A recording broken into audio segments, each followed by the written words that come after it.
Hey everybody, welcome back to the Bourbon Note. I'm Greg. I'm Ben. And today we're drinking sort of a bourbon, I guess. There's bourbon in it. There's bourbon in it, but they don't call it bourbon. It's a whiskey. Hey everybody, we're drinking whiskey, American whiskey. Come with us as we explore Colorado.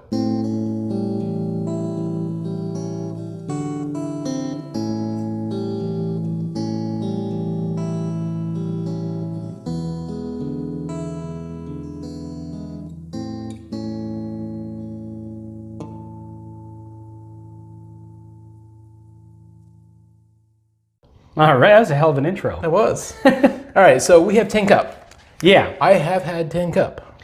I've only had it once, and it was a long time ago. I had a bottle of this a couple years ago. For details, it is an MGP product, distilled in Indiana. It's basically a high rye bourbon that they then send to Colorado. They mix it with Colorado water and a little bit of malted American single malt. Probably from Stranahan's. Stranahan. I think it actually says Stranahan. So it could be. Cut it with a little bit of this. Yep. Stranahan's also known for putting tin cups on top of its bottles. Yep. I don't have one on this one, but I think the town is actually Tin Cup is the name of the town. Is it? Yeah.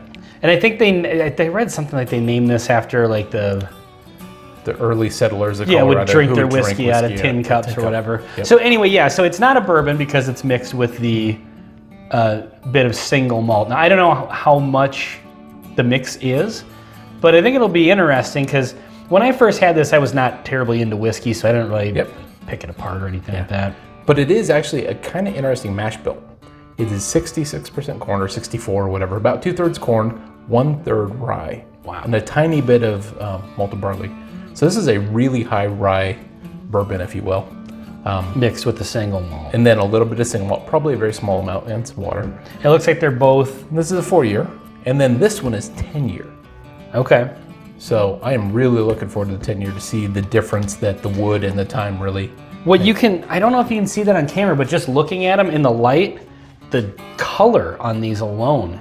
Yeah, this is at least in the bottle. Yep, this is a light honey, and this is a very strong amber color. All right, well, let's get these bad boys open here. Get the tags out of the way here. It's been a while since I've opened one of these. It actually kind of screws off there. Ah, geez, there's plastic underneath here too. Safety third. Just layers and layers of barriers between you and a little bit of a pop. You get yours open, I'm getting my ass kicked by this plastic. Oh, for God's sakes, it's just coming off in pieces.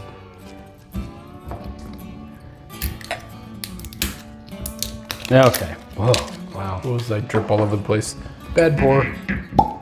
Oh, nice. Nice cork pop, synthetic cork. Synthetic cork. That's okay, we don't judge. Here, you pour however much you want to put in there. Yeah. Yeah, it's even darker in the glass. Yeah, there's a difference in color. Not quite as pronounced as it is in the bottle, maybe, but yeah, there's a pretty big difference there. Well, it's 6 years worth of sitting in a. What did you say? Did you say it was a level 3? Okay. Number 3 char. Like I said before, I had this, but it was a couple years ago. I didn't really know anything about whiskey. And I remember it was just a little spicy because I wasn't into high rye stuff back then, and I didn't even know this was high rye. I probably didn't understand what that meant. Yeah, and exactly. So, yeah, any opinion I formed back then, just like anything else in my life, needs to be thrown away. Yeah, no kidding. That's different than I remember. That's interesting. Wow. You know, I think there may be a little bit more of that Stranahan's in here than I assumed, because that's one of the first things I pick up is more of the malty note. I definitely get like some bourbon type notes. Definitely picking up the rye, but there's like a honey. Mm-hmm. Yeah, it's like a really rich sweetness. Yeah. 10-year has to offer. Ooh. That smells really good. Like a really deep, rich, like that. Feels like it's gonna be sweet. Yeah, very sweet. Like I'm getting that caramel honey. Yeah. All right, let's go in for the taste of the original here. Definitely lighter. And I'm digging in.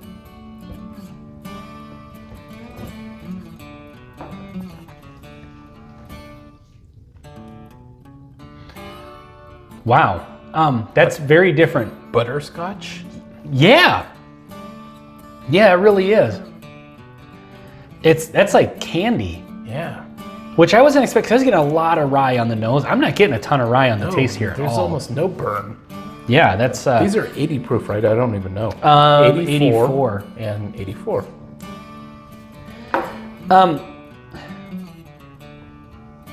Yeah, that's just all rye and honey and sweetness on the nose, and then on the palate, it's just... I'll take another sip here and see. Do you ever eat ginger snaps?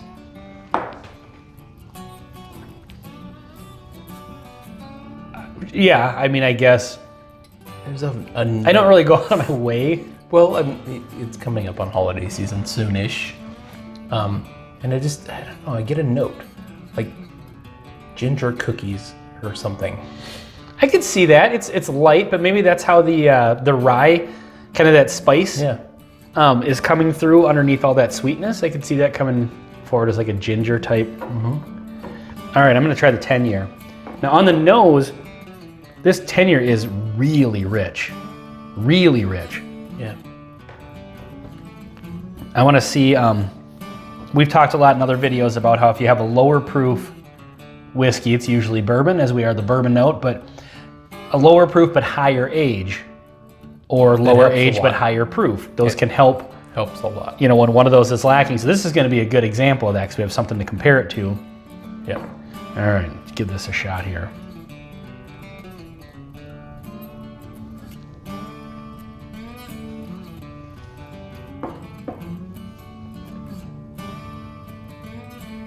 Getting a lot more vanilla. Yeah. A lot more wood spice. Yeah, definitely some wood spice. A lot of spice. Like way more than 84 proof is rightfully allowed to provide. Yeah, yeah, that definitely the extra age helps. I would really love to see these a little bit higher proof. This 10-year in a higher proof, closer to bottled and bond banger, would be a superstar. Yeah, I think it would too. I wonder if they make a higher proof one of these. I guess, are these the only tin cup? It seemed like from their website, these were the only two I saw. But our road trip may need to swing by Colorado, I think. There's a couple of nice distilleries. Well, both of these are purchased in Minnesota, so. Well, yeah, but I'm wondering if they have anything at the distillery. These are so much different than I was expecting after smelling them. Mm-hmm.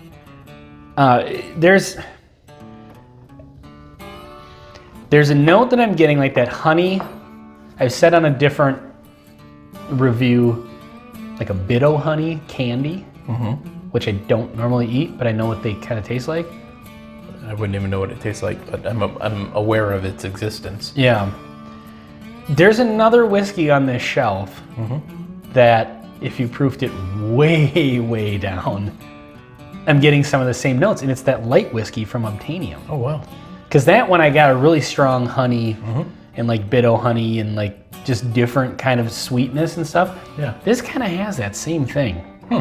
Being with a very high rye bourbon mix, like you said at the beginning, I think there's a little more of the single malt in this blend than I would have maybe guessed. Yeah, I was assuming it was really small, but I'm definitely I would assume they kind of just cut it a little bit. Yeah, it's noticeable. A lot of clove on the nose? Yeah. Back to the original one now. Yeah, I was also thinking cloves as well. Kind of that ginger snap clove.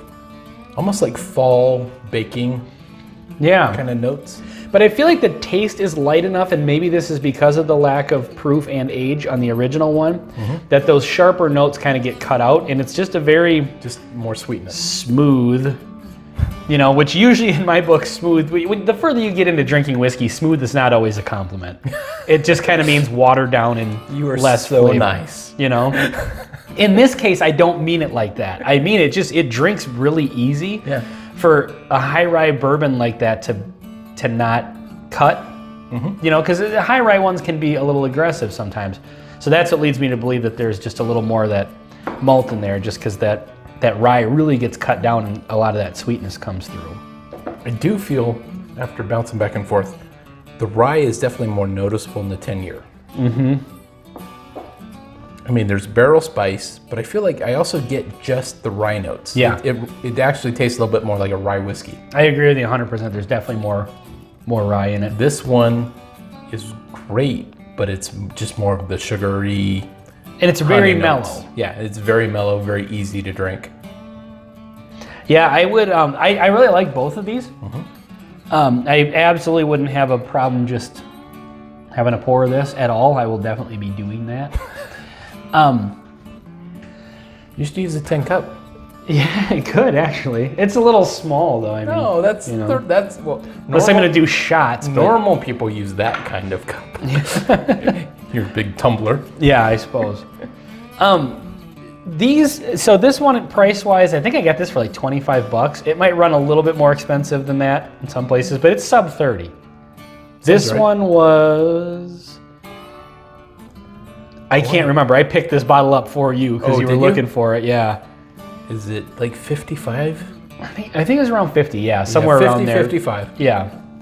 So this begs another question. This is another good comparison. Is it worth it? Is the jump up worth the price up? Yes and no.